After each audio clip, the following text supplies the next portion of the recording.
आता पाहूया जिल्ह्यांमधल्या टॉप 9 बातम्या। नागपूर, अमरावती, बुलढाणा जिल्ह्यात संत्रा प्रक्रिया केंद्र उभारणार, सरकारकडून 40 कोटींचा निधी मंजूर।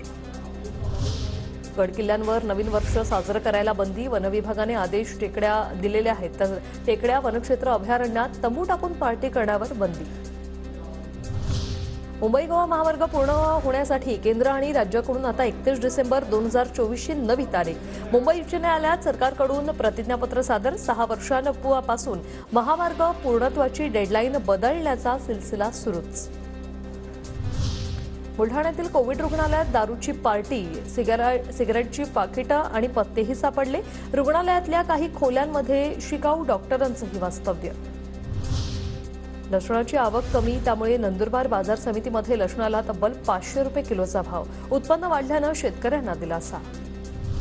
टीव्हीच्या बातमीचा इम्पॅक्ट, वाशिष्ठी नदीच्या प्रदूषणाची बातमी दाखवताच रत्नागिरी नगरपालिकेला जाग, नदी प्रदूषण करणाऱ्यांवर कारवाई होणार, छुपे सीसीटीव्ही बसवणार।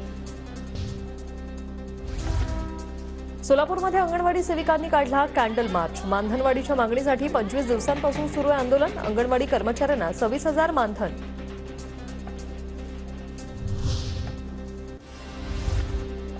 बीडमध्ये रेणुका मातेच्या यात्रेत मुलींच्या कुस्तीचा थरार, ग्रामीण भागातल्या शेकडो मुली सहभागी।